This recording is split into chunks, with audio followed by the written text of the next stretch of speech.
என்னோடய ஒவ்வொரு சப்ஸ்கிரைபருக்கும் ரொம்ப ரொம்ப நன்றி. 150 சப்ஸ்கிரைபர் வந்திருக்காங்க. அதுக்கு ரொம்ப நன்றி. ஒவ்வொருத்தங்களுக்கும் என்னோடய வீடியோ பார்த்து போட்டதுக்கு ரொம்ப நன்றி. நான் எழுத்து மூலமாக ஃபோட்டோ வச்சு போட்டுட்டு வர்றதுக்கு ரொம்ப போயிட்டு தான் இருந்தது. நான் என்ன பண்ணிகிட்டு இருந்தேன்னா, இப்போ நான் சின்ன சின்ன வீடியோஸு எனக்கு தெரிஞ்சது மாதிரி போட ஆரம்பிச்சிருக்கேன். எனக்கு தெரிஞ்சது இப்போ ஒன்று ஒன்றா ஒருத்தங்கக்கிட்டையே கேட்டு கற்றுட்டு வரேன். எப்படி வீடியோ போடணும், என்ன பண்ணணும் அப்படிங்கிறது. எனக்கு எடிட்டிங் பண்ணி போட தெரியாது. நான் செய்யக்கூடியது வீடியோஸை ஸ்க்ரீன்ஷாட்டில் போய் தான் எல்லாம் பண்ணிகிட்டு இருப்பேன். எனக்கு அது மட்டும்தான் தெரியும், வேறு எதுவுமே தெரியாது. அதனால் ஒரு வீடியோ துண்டு துண்டாக எடுத்தாலும் அதை சேர்த்து வச்சு அப்படி தான் பண்ணிக்கிட்டு இருந்தேன். இனி தான் நான் ஒன்று ஒன்றா புரிஞ்சிக்கிட்டு வரேன், எப்படி போடணும்னு, என்ன தப்பு பண்ணக்கூடாதுன்னு. இருந்தாலும் சில தப்புகள் இருக்க தான் செய்யுது. அதனால் எனக்கு ஒரு விதம் வியூவர்ஸ் போயிட்டு தான் இருக்குது. இப்போது என்னவோ ஒழுங்காக வீடியோஸு வரல, அந்த வியூவர்ஸும் போக மாட்டேங்குது, வாட்சிங் ஹவரும் குறைஞ்சிக்கிட்டு போகுது. அது என்னன்னு எனக்கு தெரியலை. நான் இல்லை தப்பு பண்ணுறேன்னா இல்லை எதனால் அப்படி போகுதுங்கிறதும் எனக்கு தெரியலை.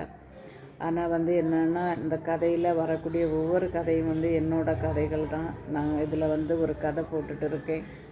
ஒரு பெண்ணின் கதை, என்னை பற்றின கதை தான். அது முழுக்க முழுக்க அதில் வர்றது என்னோடய கதை. எனக்கு 54 வயசு ஆகுது. நான் தான் இந்த கதைக்கு சொந்தக்காரி. என்னோடய ஊர் ஆளூருங்கிற கிராமம். அங்கே தான் நான் இருந்து என்னோடய வாழ்க்கை முதல் அத்தியாயம் தொடங்கினது. பிறந்து விழுந்தது அந்த என்னோடய குலசாமி மண்ணில். அங்கேருந்து பிறந்து இன்னைக்கு வரைக்கும் என்னோடய பிறப்பும் அப்படி தான் இருக்குது. என்னோடய வாழ்க்கையும் அப்படி தான் இருக்குது. பிள்ளைங்களை படிக்க வச்சோம், கெட்டி கொடுத்தோம், நம்ம நிம்மதியாக இருக்கலாம் அப்படிங்கிற அந்த சந்தோஷத்துக்கு கடவுள் இடம் அளிக்கலை. ஒருத்தி அவள் கதையை பார்த்துக்கிட்டு அவள் ஒதுங்கிட்டா. இன்றைக்கி வரத்து போக்கு எதுவுமே இல்லை. எல்லாத்துக்கும் காரணம் பணம் தான்.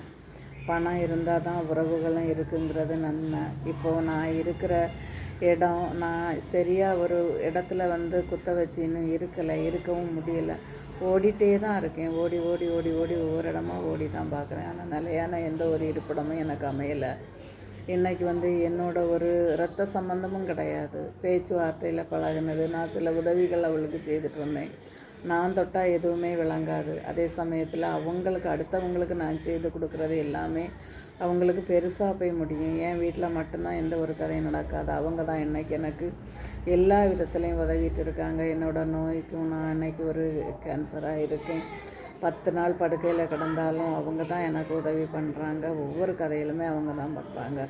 சொந்தங்களே, மக்களாகிய நீங்கள் தான் எனக்கு சொந்தம். இன்றைக்கி இன்னொரு உறவு, அதாவது பழக்கத்தில் அந்த சொந்தம் தான் இன்றைக்கி எனக்கு ஒரு வீடு, இனி இங்கே இரு, வாடகை எதுவுமே தர வேண்டாம், உன் காலம் முழுக்க நீ இருக்கலாம் அப்படின்னு சொல்லிக்கிட்டு பார்த்துக்கோங்க. இந்த வீடு தான் அவள் தந்திருக்கா. யாருமே செய்ய முடியாதது இன்றைக்கி எல்லாமே அவள் தந்திருக்கா. இந்த வீட்டில் தான் நான் இருந்துகிட்டு இருக்கேன்.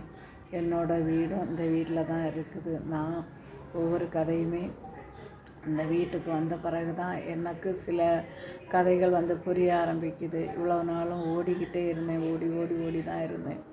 ஒவ்வொரு கதைகளுக்குமே ஓடிட்டு இருந்தது. இந்த வீட்டுக்கு வந்த பிறகு ஒரு முடிவுக்கு வந்திருக்கிறது மாதிரி இருக்குது. இன்றைக்கி ஆண்டவன் எனக்கு என்ன வச்சுருக்கானோ அதுபடியே நடக்கட்டும் அப்படின்னு சொல்லிட்டு நான் இருக்கேன். இந்த வீடியோ உங்களுக்கு பிடிச்சிருந்துன்னா எனக்கு சப்போர்ட் பண்ணுங்கள். என்னோடய கதைக்கு சப்போர்ட் பண்ணுங்கள். எனக்கு ஒவ்வொருத்தங்களும் மக்களாகிய நீங்கள் எனக்கு சப்போர்ட்டிவ் பண்ணுறதுல தான் இருக்குது. ஒவ்வொருத்தங்களும் சப்போர்ட் பண்ணுறது என்னோடய உயிருக்கு சப்போர்ட் பண்ணுறது மாதிரி. நான் ஒவ்வொருத்தங்கக்கிட்டையும் கையேந்தி என்னால் போக முடியல. நிறைய விஷயங்களில் இப்படி இந்த விஷயத்துலையாவது இதுலையாவது எனக்கு ஒரு விடிவு கிடைக்குங்கிறதுக்காக தான் நான் இந்த வீடியோ போட்டுட்ருக்கேன். எனக்கு உங்களோட சப்ஸ்கிரைப், லைக்கு எல்லாமே தேவை இருக்குது. அதனால் எனக்கு இந்த வீடியோ பிடிச்சிருந்துன்னா உதவி பண்ணுங்கள் சொந்தங்களே. அவ்வளோதான்.